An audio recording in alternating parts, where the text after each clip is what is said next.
بسم اللہ الرحمن الرحیم نحمده ونصلی علی رسوله الکریم وعلی آلہ واصحابہ وازواجہ وذریاتہ اجمعین برحمتک یا ارحم الراحمین. اعوذ باللہ من الشیطان الرجیم. بسم اللہ الرحمن الرحیم. ووجدك عائلا فأغنى وأما اليتيم فلا تقهر وأما السائل فلا تنهر وأما بنعمة ربك فحدث. صدق الله العظيم.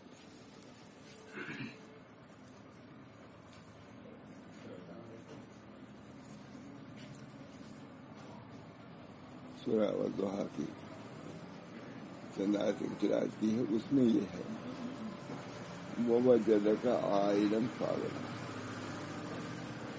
ہم نے آپ کو نادار پایا تو ہم نے آپ کو غنی کر دیا. ہم نے آپ کو مفلس پایا، آپ کو غنی کر دیا. مفسرین بھی لکھتے ہوں گے، شاہ صاحب نے لکھا ہے حضرت اللہ البارگاہ میں، اے بے مال خدیجہ، خدیجہ کے مال سے آپ کو غنی کر دیا. ووجدک عائلا فاغنا، کیا اے بے مال خدیجہ، خدیجہ کے مال سے ہم نے آپ کو غنی کر دیا، مالدار کر دیا. معلوم ہے کہ بعد دفعہ بیوی کی طرف سے بھی مالداری مل جاتی ہے، انہیں لوگوں میں سے ہم لوگ بھی ہیں، کچھ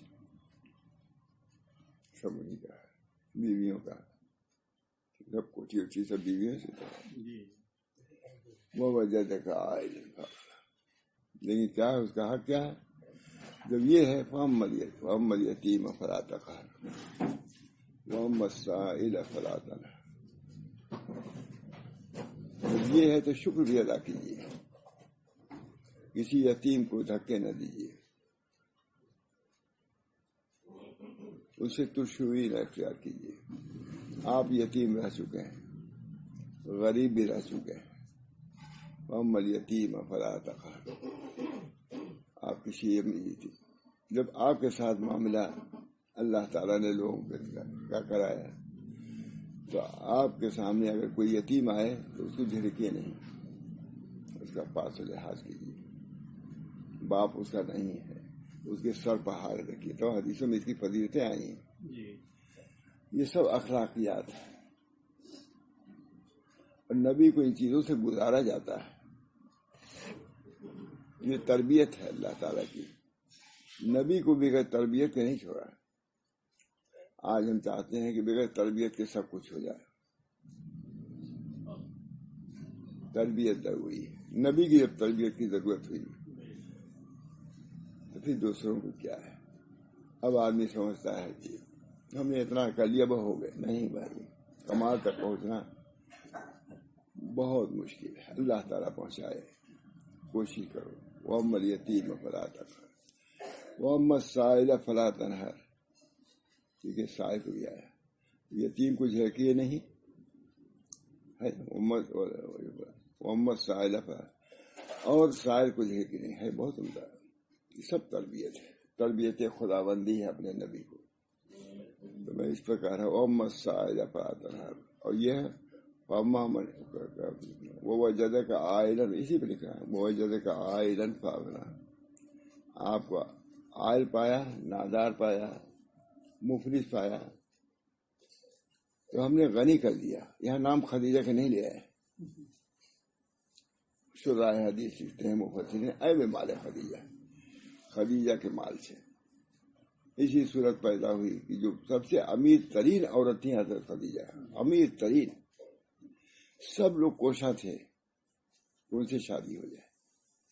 اور لکھا ہوا تو سب جانتے ہیں. وہاں تو شادی ہوتی ہی رہتی ہے، یہ نہیں کہ ایک ہوگی دوسرے نہ ہوتی رہتی ہے.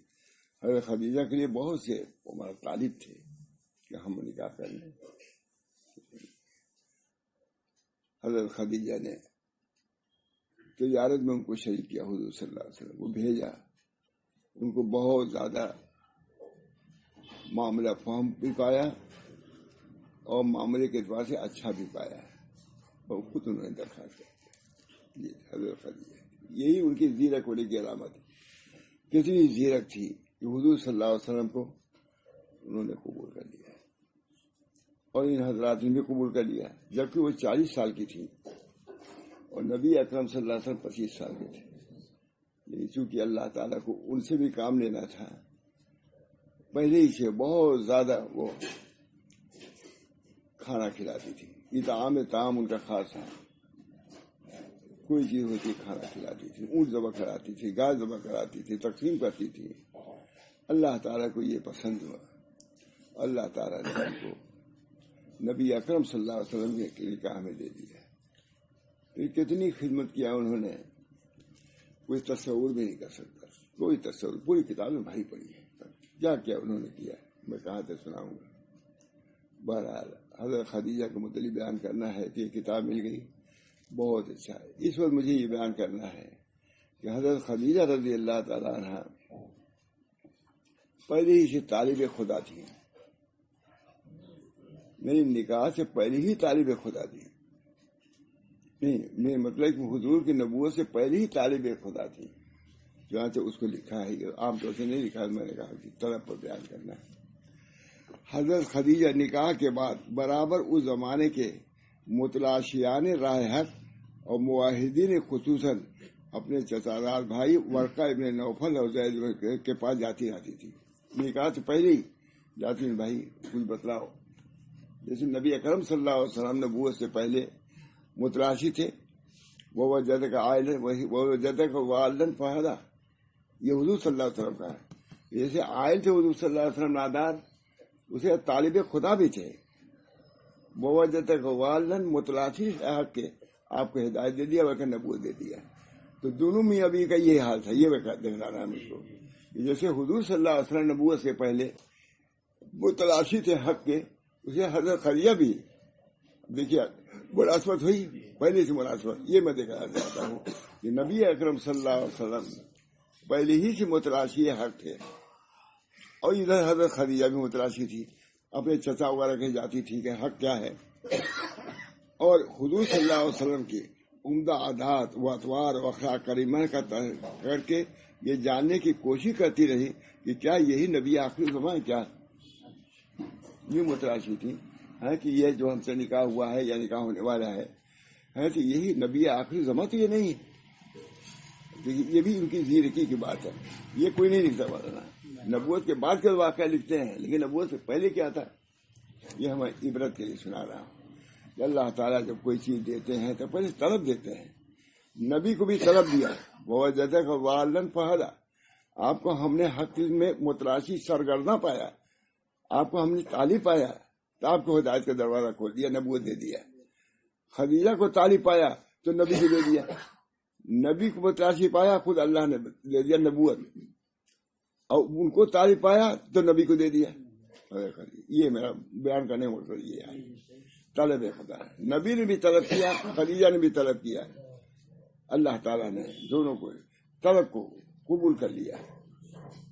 من جد وجد، جو کوشش کرے گا وہی تو پائے گا ہمارا، جو طلبی انلزمکموہا، قرآن کہہ رہا ہے انلزمکموہا وانتم لہا کارہون، کیا میں چپکا دوں تم کو ہدایت جبکہ تم ناپسند کرتے ہو؟ کیا عمدہ ہے، یہ ہمارے حضرت جو پڑھتے تھے، قرآن کی آیت ہے انلزمکموہا وانتم لہا کارہون، کوئی عالم کتنے ہی ہو، تم آؤ گے سمجھو گے بات کرو گے کتاب دیکھو گے تب تو ملے گا، تم کبھی گئے ہی نہیں کسی کے پاس۔ اللہ تعالیٰ خاک سمجھیں گے وہ ظاہر بھی رموز مال پر جو ہمیشہ شاہد بازار کی باتیں کرے، یہ ٹھیک استدلال میں کہہ رہا ہوں کہ طلب نبی کے اندر پہلے تھی، نبوت سے پہلے ہی طلب آگے چکی تھی۔ خدیجہ کی شادی نہیں ہوئی تھی، ان کو نبوت دے دیا اور ان کو صاحب نبوت دے دیا، ان کو تو نبوت دیا حضور صلی اللہ علیہ وسلم، اور خدیجہ کو صاحب نبوت دے دیا۔ طلب کرے. اللہ کسی کی طلب کو ضائع نہیں کرتا. لا یضیع تمہاری طلب کو ضائع نہیں کرتا. من طلب جو طالب ہوگا وہ پائے گا. اللہ تعالیٰ ہم سب لوگوں کے اندر طلب ہے. ہمارے حضرت وغیرہ طلب ہی پیدا کر دیتے. طلب تو پیدا کرو, پیاس لاؤ, تب کنواں ملے گا. طلب پیدا کرو, کنواں سامنے آئے گا. اور جب طلب ہی نہیں تو کنواں بھی نہیں آئے گا, پانی بھی نہیں آئے گا. اللہ کا انتظام ہے میرے صاحب. طلب کو وہ بھی دیکھتا ہے. نبی سے بھی طلب کو دیکھا اور خدیجہ سے بھی طلب کو دیکھا, دونوں کو ملا دیا. اللہ کہتے ہیں حضور پاس جاتی رہی. حضور صلی اللہ علیہ وسلم کی عمدہ عادات و اطوار و اخلاق کریمہ کا تذکرہ کر کے یہ جاننے کی کوشش کرتی رہی کہ کیا نبی آخر زمان آپ ہی ہیں. انداز لگا سر, ابھی تو نکاح 25 سال کے 40 سال کے بعد بھائی حضور کا نکاح تو 25 سال کی عمر میں ہو گیا. نبوت آپ کو تو 15 سال تو کیا کیا انہوں نے, دیکھتی رہتی تھی. اور ان کو انداز لگا تھا کہ یہی نبی آخر زمان ہے. سمجھدار بھی تھی, طلبگار بھی تھی اور سمجھدار بھی تھی. اللہ تعالیٰ کی اللہ یہ صفات ہمارے اندر, میں خاص طور سے بیان کر رہا ہوں اپنے لیے, اپنے بچوں کے لیے. طلب پیدا کرو. تعریف کو اللہ رائگاں نہیں کرتا, ضائع نہیں کرتا. فرماتے ہیں کہ کیا نبی آخر زمان آپ ہی ہیں. اس سلسلے میں آپ نہایت بے چین اور بے قرار رہا کرتی تھی کہ ہیں یہ کون. ان کے یہ حالات ہیں, یہ واقعات ہیں. شوہر تھے لیکن موتقی تھی. بیوی کہاں موتقی ہوتی ہے شوہر کی, تو مشہور ہے نا کہ بزرگ کی موتقی بیوی نہیں ہوتی, اولاد نہیں تھی. لیکن یہ بیوی سب حضور صلی اللہ علیہ وسلم جانے سال تھے. سب حضور کے بارے میں تھوڑے کوئی اشکال ہے مولانا. میں سوال جو سنا رہا تھا میں, وہ تو سب حضور کی نثار, اسی جانثاری میں سب کچھ ہوتا تھا. سوکن والی باتیں جانثار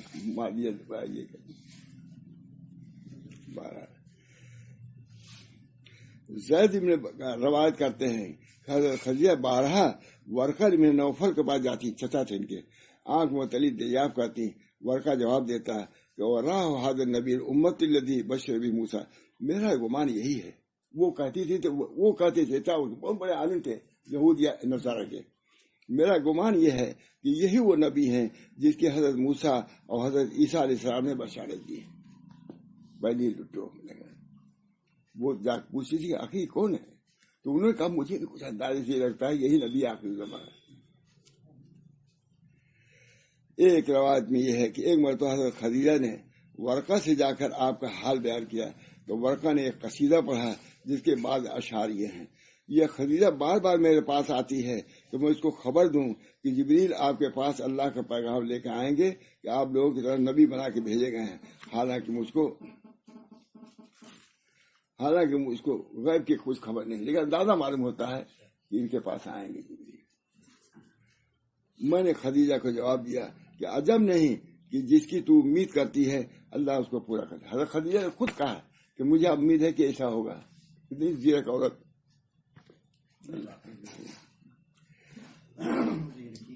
میں نے خدیجہ کو جواب دیا کہ عجب نہیں کہ جس کی تو امید کرتی ہے اللہ اس کو پورا کر دے, تو اللہ سے خیر کی امید لگائے رکھ اور اس کی منتظر رہ. میں نے خدیجہ کو جواب دیا کہ عجب نہیں کہ جس کی تو امید کرتی ہے اللہ اس کو پورا کر دے, تو اللہ سے خیر کی امید لگائے رکھ اور اس کے لیے منتظر رہ. تمہارا شوہر نبی ہوگا آخر زمان. کتنی خوشی کی بات ان کے لیے. ایک دن کا واقعہ ہے کہ آپ صلی اللہ علیہ وسلم جب گھر تشریف لائے تو سید خدیجہ دیکھتے ہی آپ کو اپنے سینے سے چمٹا لیا اور کہنے لگی میرے ماں باپ آپ کو قربان.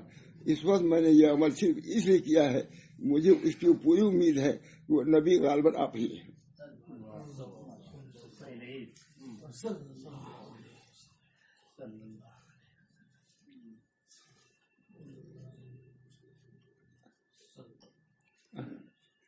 آپ صلی اللہ علیہ وسلم کو اپنے سینے سے چمٹا لیا اور کہنے لگی میرے ماں باپ آپ کو قربان ہوں.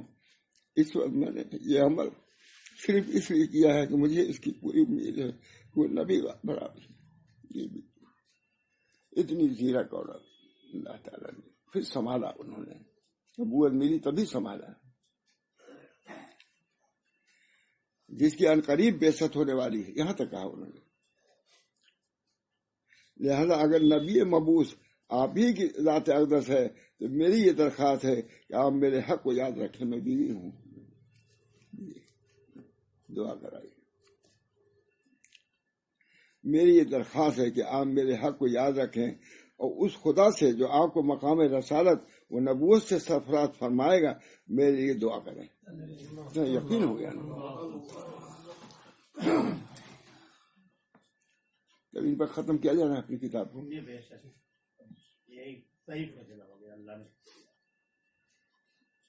دیر آئے درست آئے مجھے، اور وہ اب ان کی وجہ سے پھر ابھی صبح فیصلہ کیا کہ حضور صلی اللہ علیہ وسلم کا 11ویں پر ختم کریں گے۔ آغاز بھی نبی سے، ختم بھی نبی سے۔ ہاں،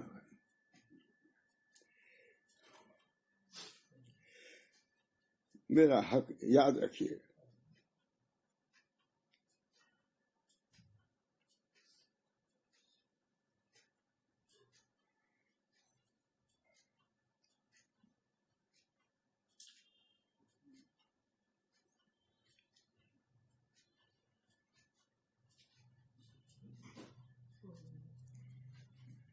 میرے حق کو یاد رکھیں اور اس خدا سے جو آپ کو مقام رسالت اور نبوت سے سرفراز فرمائے گا میرے لیے دعا کریں۔ آپ صلی اللہ علیہ وسلم جواب دیتے ہوئے فرمایا، خدیجہ اگر نبی مبعوث میں ہوں، ان کو بھی یقین ابتدا سے دبے، وہ یقین کے ساتھ کہتی تھی یہ ہوگا۔ اگر خدیجہ نبی مبعوث اگر میں ہی ہوں تو اس بات کا یقین کامل رکھو کہ میں تمہارے احسانات کو کبھی فراموش نہیں کر سکتا۔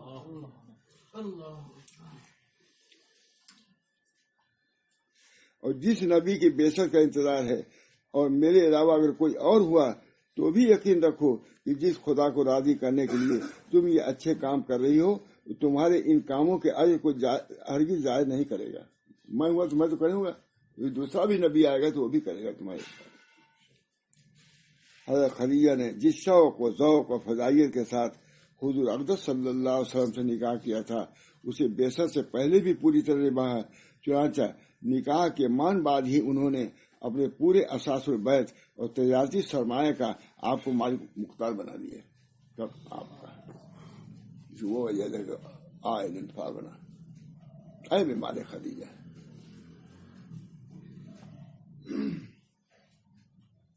یہاں پر میں نے سورہ میں کہا تو ندوے میں مہاراوی شبد میں نے کہا مولانا جس طرح اللہ تعالیٰ نے نبی اکرم صلی اللہ علیہ وسلم کو غنی کر دیا خدیجہ کے مال سے، کسی نے لکھا ہے، شاہ صاحب نے لکھا ہے یا میں، اسی طریقے سے قیامت تک ہوتا رہے گا۔ جو دین کو اخلاص سے اختیار کرے گا تو اللہ تعالیٰ اس کے لیے مددگار معتعین کرتے رہیں گے جو قیامت کا تک اس کے ذمہ دار بنائیں گے۔ رابع صاحب تو ہم سورہ کے بولتے تھے، میں نے کہا بتایا بہت خوش ہوئی۔ یہ دین وہ ہے جو بھی اس میں آئے گا اللہ اس کے رہبری کرے گا، رہنمائی کرے گا، ذمہ داری قبول کرے گا اللہ تعالیٰ، کوئی محروم نہیں رہتا۔ بہت خوش ہوئی بات، میں نے کہا یہ دین وہ ہے کہ جو بھی اس کی مدد کرے گا وہ وجدہ کا آئلن کے طور پر قیامت تک اللہ تعالیٰ اس کی سرپرستی فرمائیں گے، اور کچھ لوگوں کو ایسا مقرر کریں گے جو اس کی نگہداشت کریں۔ نبی کی نگہداشت انہوں نے کیا، ظاہری طور سے ابو بکر صدیق کو کیا، زیادہ یہی لوگ رہے۔ سب سے اول مسلمان مردوں میں انہوں میں کون؟ حضرت ابو بکر صدیق، اور سب سے پہلے عورتوں میں یہ حضرت خدیجہ، سب سے چھوٹے جوانوں میں حضرت زید غالباً۔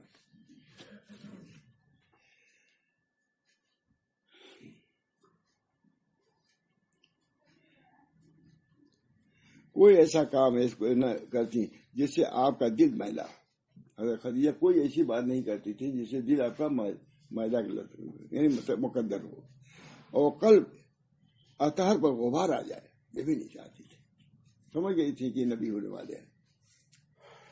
آپ صلی اللہ علیہ وسلم کی طرف سے ہمیشہ دفاع کے لیے تیار رہتی. چنانچہ کسی معاملے میں کوئی اگر آپ صلی اللہ علیہ وسلم کی مخالفت کرتا تو اس کو بھرپور جواب دیتی اور دل جوئی و تسلی کے کلمات سے آپ کی ہمت کو بڑھاتی.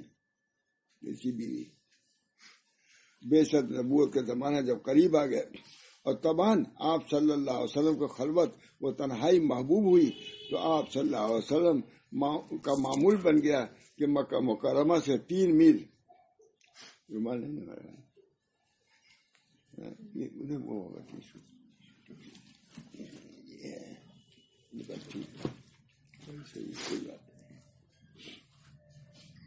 یہ دیکھیے، یہ تیار دیکھیے.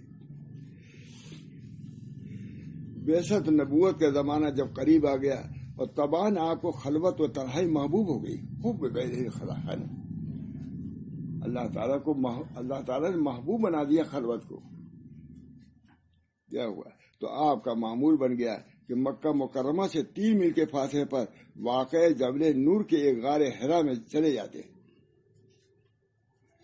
اور خالق کائنات کے ذریعے لو لگاتے. نبی اکرم خالق کائنات اس کی عبادت میں مشغول رہتے. یہ خلوت اس وجہ سے اہل اللہ نے بہت لکھا ہے کہ کچھ وقت خلوت کا ضرور رکھنا چاہیے. نبی کی سنت ہے.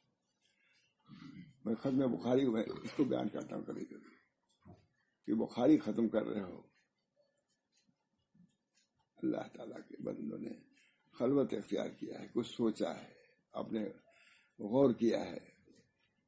خواجہ معصوم لکھتے ہیں کہ ہر آدمی کے لیے خلوت ضروری ہے جس میں بیٹھ کر کے اپنے زلات اور تقصیرات کا مراقبہ کرے.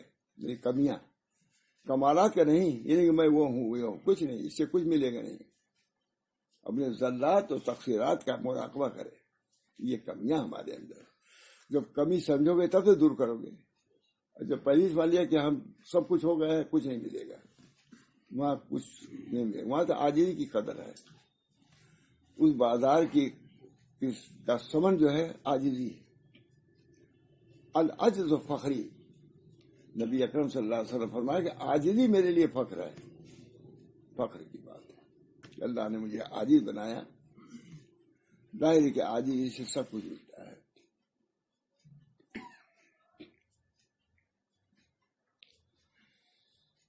حضرت خدیجہ رضی اللہ تعالی عنہ ہر وقت آپ صلی اللہ علیہ وسلم کا توشہ تیار رکھتی، جسے کبھی آپ صلی اللہ علیہ وسلم بذات خود لے جاتے اوپر. کس کو معلوم؟ بخاری نے بہت بخاری سب لکھا ہی پر، لیکن کس کو معلوم خود لے جاتے. اور جب وہ ختم ہو جاتا تو مکہ مکرمہ واپس آتے اور پھر غار حرا چلے جاتے اور نیا توشہ لے جاتے. اور جب کبھی واپس آنے میں زیادہ تاخیر ہوتی تو حضرت خدیجہ خود بخود پہنچاتی. اب بھی تو چلنے میں پس و پیش کرتے ہیں، اب بھی پرانے اور وہ راستہ ویسے ہی ابھی ہے. اب کچھ چناؤ بننا ہے. الحمدللہ سبھی لوگ گئے ہوں گے، یہ حقیق بھی گیا. عجیب و غریب سکون، اطمینان، عجیب جگہ. بات میں نے دفعہ کہا عبداللہ سے، میں نے کہا جاؤ جلدی ہو آؤ جلدی سے. اور جب کبھی واپس آنے میں زیادہ تاخیر ہوتی تو حضرت خدیجہ خود پہنچا دیتی یا کسی صاحبزادی کے ہاتھوں بھیج دیتی، مگر وہ بھی جاتی تھی. غرض یہ ہے کہ آپ صلی اللہ علیہ وسلم کی تمام ضروریات کا ہر طرح سے خیال رکھتی اور خدمت کا کوئی موقع ہاتھ سے جانے نہ دیتی. بیست کے آثار جب نمایاں طور پر ظاہر ہونے لگے تو غیر مرئی خوف و گھبراہٹ کے عالم میں آپ صلی اللہ علیہ وسلم کو سب سے زیادہ مدد حضرت خدیجہ ہی نے پہنچایا. ظاہر کہ ایک نیا دور شروع ہو رہا تھا تو حضور آج گھبراتے بھی تھے، متسلی نہیں، گھبرائیے نہیں. اور پھر جب آپ صلی اللہ علیہ وسلم نبوت اور رسالت سے سرفراز ہوئے ہیں تو اس وقت سے لے کر اپنی زندگی کی آخری سانس تک امداد و اعانت، تسلی و تشفی اور دل جوئی اور دل بستگی کا جو کارنامہ حضرت خدیجہ الکبریٰ نے انجام دیا ہے اور جس طرح رفاقت کا حق ادا کیا ہے، وہ تاریخ کا سنہرا باب، سنہرا نہایت روشن باب ہے. جس میں کوئی اور ان کا شریک و سہیم نہیں.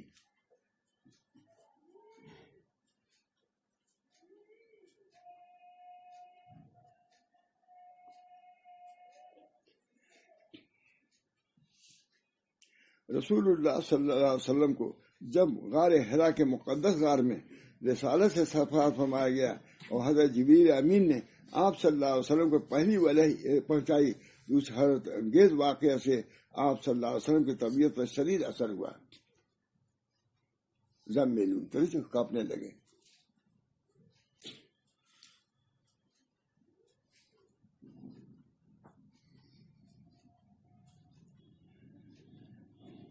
جلال الہی سے لبریز ہانپتے کانپتے گھر میں داخل ہوئے.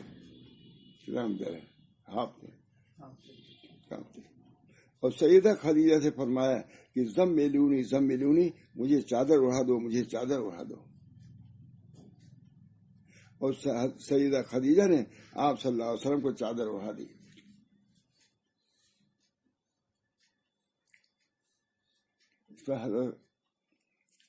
کیا ہوا؟ زملونی، انہوں نے کانپنے کیوں لگے؟ کہا جاتا ہے کہ بشریت اور ملکیت کا اجتماع ہوا. بشریت، حضور بشر تھے، جبریل ملک تھے، فرشتے تھے.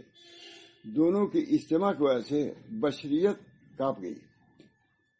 اس ملکیت سے اتنا سب جانتے ہیں. ہمارے حضرت صاحب کہتے تھے، ہمارے حضرت کبھی کبھی سناتے تھے، عجیب دست سے سناتے تھے.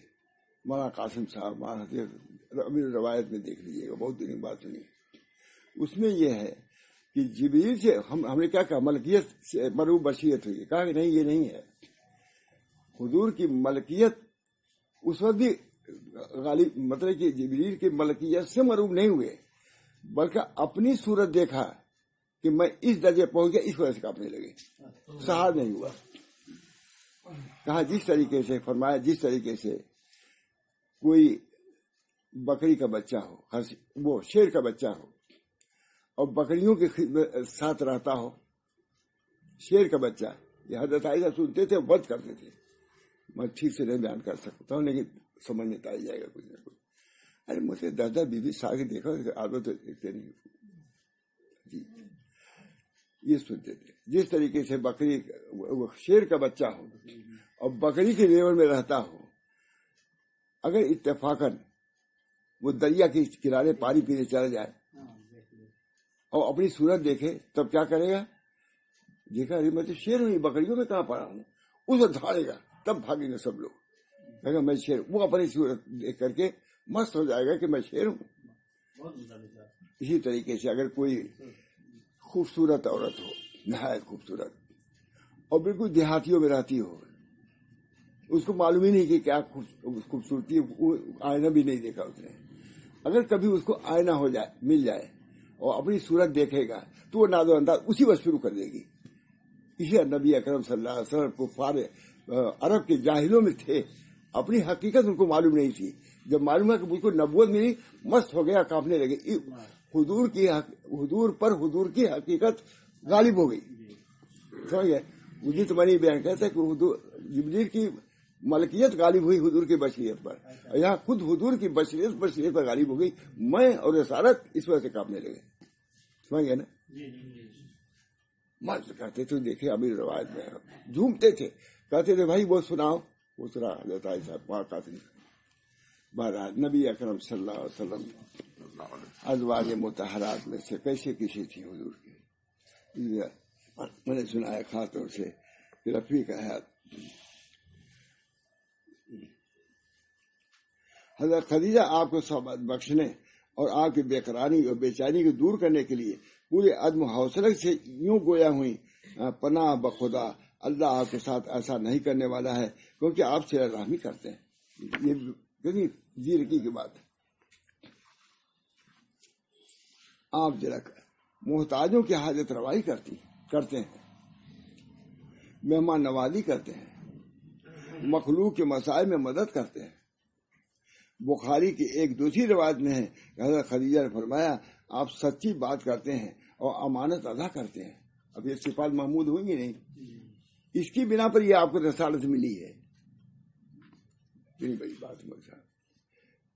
بخاری کی ایک روایت میں ہے کہ حضرت خدیجہ نے فرمایا آپ سچی بات کرتے ہیں اور امانت ادا کرتے ہیں.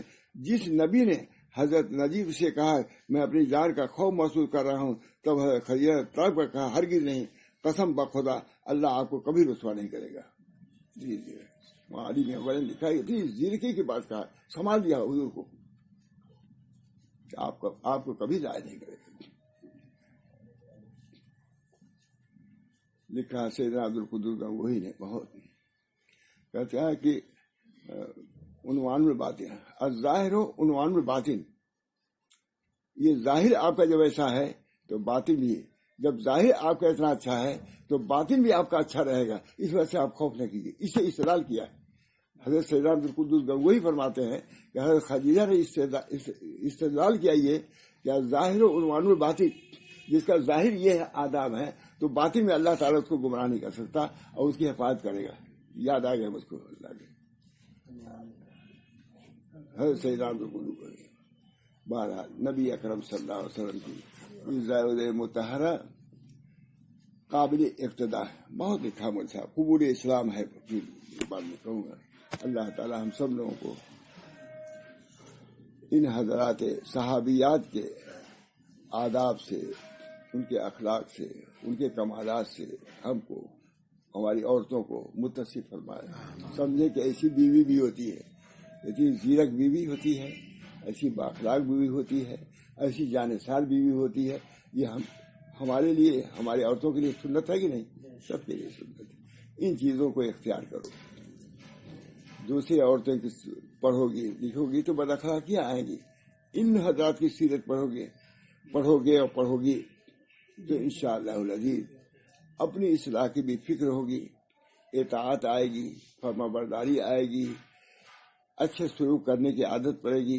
یہ سب چیزیں ہوں گی. اللہ تعالی ہم سب لوگوں کو ازواج مطہرات کی سنتوں پر بھی عمل کرنے کی، ہماری عورتوں کو اس کی سنتوں پر عمل کرنے کی توفیق مرحمت فرمائے. بہت کچھ لکھا ہے ہمارا، کہاں تو میں بیان کروں. درمیان میں بہت سی چیزیں ذہن میں آ جاتی ہیں جو 20 سال 30 سال اللہ تعالیٰ کا شکر ہے کہ کچھ یاد رہتی ہے. بات پورا تو نہیں بیان کر پاتا میں، کیونکہ اب کوئی 20 سال پہلے دیکھا ہے، 30 سال پہلے سنا ہے. حضرت کو وفات ہی زیادہ تر حضرت کی باتیں سنتا رہتا ہوں. حضرت کو وفات کو معلوم کب ہوئے، 70 میں انتقال ہو چکا ہے، لیکن ان کی بات یاد رہتی ہے تو کبھی ناتمام رہتی ہے، فوراً آتی ہے تو جاتا ہے. اس کو بیان کرنے میں، ادا کرنے میں دشواری ہوتی ہے، لیکن کر لیتا ہوں. سمجھ آتے ہوں گے آپ لوگ.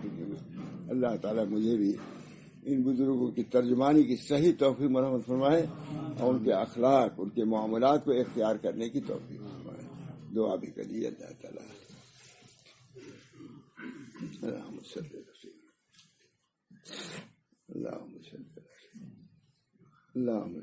علی وعلی آلہ وصحابہ وازواجہ خصوصاً علی خدیجہ وعائشہ ام سلمہ. اللہ تعالیٰ ان سب لوگوں کو بڑے سے بڑے مقامات سے نوازی ہے. انہوں نے بہت عمدہ سیرتیں چھوڑی ہیں. اللہ ہم کو ان عورتوں کو خاص طور سے ان سیرتوں کو پر عمل پیرا ہونے کی توفیق رحمت فرمائے. انہوں نے کتاب اقوال سلام میں سینکڑوں عورتوں کے واقعات لکھے ہیں، ان کے اخلاق لکھے ہیں. اللہ ان سب کو سامنے رکھنے کی توفیق دے، اس کے مطابق چلنے کی توفیق دے. ربنا تقبل منا انک انت السمیع العلیم برحمتک یا ارحم الراحمین. محمد سید نبی کریم صلی اللہ علیہ وسلم.